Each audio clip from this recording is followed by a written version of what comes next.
Today, I'm going to be talking to you about my philosophy that I've picked up that is just knocking things out of the park. Stay tuned.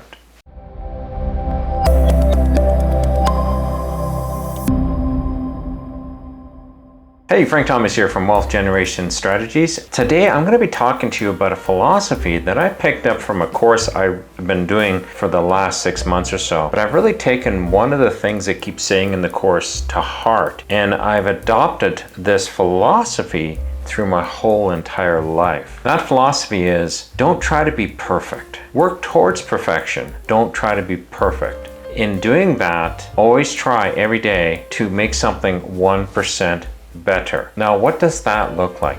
1% better means that at the end of the day, you've taken a project or a course or a task that needs to get done, and you got it 1% done, a little bit closer to the finish line.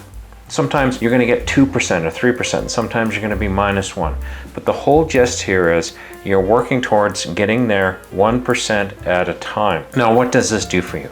It allows you to take really big plans and ideas for the future and make them manageable for today. That's a huge thing to learn how to do. How do you take a big thing? Like, for example, I'm working on my YouTube channel and I'm giving you guys content. Now, if I look at all the videos I've put up and how long I've been cooking away at this, it's easy to become disheartened and just give up. But once you put a timeline behind it, and you know what you're shooting for, then what happens is it makes it a lot easier. And I'm actually getting right into my show notes, but even before starting the show here. But the whole point here is you really need to take on this philosophy of becoming 1% better every day. Now, I'm going to tell you the steps that I'm following that I find really are solid and they work really good. And at the end here, I'm going to be bringing in almost an outcome. You'll see why this is so important. So stay tuned to the end, because the outcome is really going to be the cement that glues all this together. Okay, let's start right away. The first thing that I do is I plan weekly what I feel I can get done in that week. With that, I have already thought of some larger goals, yearly goals, or big term goals. For example, growing my YouTube channel to at least 100,000 subscribers is one of my goals.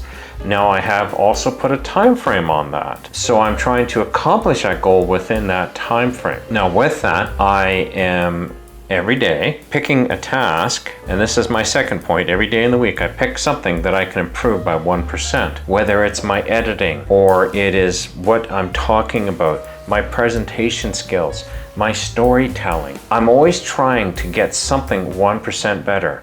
Whenever you try to make everything better, you get nothing done. Plain and simple. You can't be something to everything. If you are, then you're nothing to everything. So choose what your battles are going to be, and that's my second point. Every day of the week, choose 3 things that you're going to work on every single day. Best to allocate 30 to 60 minute time frame within your day and actually book it into your calendar and get it done. Work away at it. That's the whole idea here, is to get 1% better. You have to be intentional about your time and what you're trying to get done. And you're always keeping your mind on that long-term goal, but you're thinking about what I'm going to get done this week. Okay, YouTube. One of the things I was going to get done was I purchased a program called Affinity Photo. It's a kind of a drop-in replacement for Photoshop to generate my thumbnails, because I wasn't generating thumbnails on my first few videos. And I'm like, okay, well, I've got to learn this program. So I actually took 2 solid weeks, because what I did is I broke down tasks that I felt that are important to accomplish. One of them was, how do I get my pictures and my images and everything into this program and line them up and make them look nice? And in the first week, they weren't great. If you look back at my first few videos, they weren't great, but they were 1% better. Going from no thumbnail to a thumbnail is 1% better right off the kick, maybe 10% better. Improving the quality of the thumbnails is also that 1%. I've played around with the colors to see what really gravitates and shows up in the listings nicely. I've chosen different fonts. I've chosen different color gradings and little icons and things like that. And that's just for the thumbnails. In other areas, my editing, I am learning how to do better titling. I'm learning how to do tighter editing, getting rid of stop words like and, or if I repeat myself. Because when you're giving a lecture, especially to a camera, it's really easy to make these errors. So getting better and better makes the video tighter and tighter and more enjoyable for you. It helps the story flow better. Now with that, 1% better could be increasing and improving your storytelling. My storytelling, I try really hard to bring like an encompassing example into a video. For example, how I'm generating my YouTube videos and what I'm doing to become 1% better. Let's just do a quick recap. We're planning weekly, breaking it up into daily tasks. Every day we're gonna go and do that daily task. At the end of the day, make sure you've kept notes on what you've actually done. And I'm not saying just a note that says, oh, accomplish XYZ. What I'm saying here is actually write down how you did something. Oh, I figured out how to generate a thumbnail and I figured out how to get rid of the background by rasterizing the image in Affinity Photo. It took me a little while to figure that one out, but I made notes and I use a program called Obsidian. Just take a peek on the web. It's a free program, great to use. Obsidian is like OneNote, and you can use OneNote too. That's perfect as well. And I group them into different directories within Obsidian, just like you can in OneNote, like in the folders. Same sort of idea. And make sure you make it specific to that thing. Because one thing you don't want to do is waste time. Once you figured out something, like once I figured out how to rasterize an image to get rid of the background in Affinity Photo, I don't want to have to go back to the web and figure this out again. So I write down exactly what I do. Next time I use those notes to actually perform that task, I will go through my notes and ensure that I understand what I did, because you're not going to memorize it on the first or second or maybe even the third shot at it. It's going to take several repeats of that task to kind of get it into your long-term memory. So make strong notes. And if you haven't done it for a while, you'll find that you've forgotten it. So having those notes again, 2 thumbs up. Once you've got your notes, you've done your day's tasks, what I want you to do is the next day is review what you did the day before and see, am I on target? Do I need to make some adjustments for this week to stay on target? You're looking at your accomplishments throughout the week. You might find on the 3rd or 4th day, you've actually accomplished what you're shooting for the end of the week. Don't take the rest of the week off. Find something else you can improve and make 1% better. And I do that all the time, but there's going to be times it's almost like a dance, 3 steps forward, 1 step back. You're going to have a week where you're going to fall behind and you're not going to be able to get everything done you hope to get done because you ran into problems. Again, make adjustments. Don't become disappointed or upset. Just adjust your plan. Believe in the fact that there's going to be weeks you're going to be ahead, but there's going to be weeks you're going to be behind. This planning is not a precise and perfect process, but it does keep you on target. Adjust your course every day throughout the week. Make sure at the end of the week you review to see, hey, did I get done what I tried to get accomplished on? Are my notes good on that? Did I make good decisions on this? Did I follow through in all the things that I wanted to get done, so to speak? Before we jump to the outcome and why this outcome is really important to listen to, so stay tuned for this. Be sure to subscribe to this channel. It really helps me out. It shows me that you're listening and you're enjoying the videos. I love to create these videos for you guys, and I'm dying to hear your comments as you begin to succeed.